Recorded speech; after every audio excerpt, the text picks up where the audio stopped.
After losing a heartbreaker on Tuesday, the Liberty University baseball team was back at it on Wednesday in desperate need of a win. On the mound, they would turn to Matt Pennington to start the ball game, a senior lefty that hadn't pitched in a game in over a month. The Flames hosting East Carolina, starting Pennington a bit of a gamble from head coach Jim Toman, but it was a gamble that paid off big time.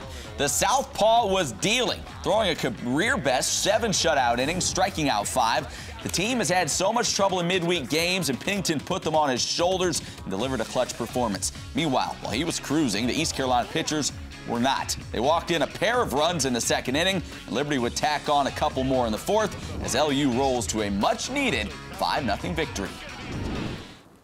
And with that, we head in the dugout with the man we like to call our closer around here. That would be our baseball analyst, Nick Pierce. Nick, thanks for making time for us.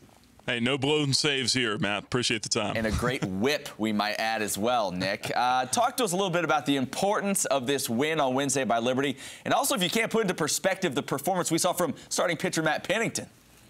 Well, I think it's big for a couple of reasons. First of all, you get a top 50 win over East Carolina. Second win over ECU this season for the Flames. And also, secondly, you have a win going into a long stretch off here, 6 days before the Flames play again against Richmond here next Wednesday. So that's a couple of good positive momentum boosts to take into the break for final exams. And then Matt Pennington, you alluded to him. It had been the first time he pitched in more than a month, and apparently didn't even find out he was pitching until batting practice that day. So maybe that's the key. Just don't tell them that they're going to be out there on the mound that day. But Pennington had command of all 3 pitches, and that's huge because he could be a guy that, you know, starts to emerge late here in the season that could be big going into the conference tournament. You always need those kind of guys that are, you know, guys that are kind of under the radar. So he could be one of those heading into the tournament, no doubt. Yeah, always good when those depth guys step up. Nick, you know, tough loss to James Madison. We were just talking about the big win over ECU. Where does this set Liberty up in terms of an at-large bid?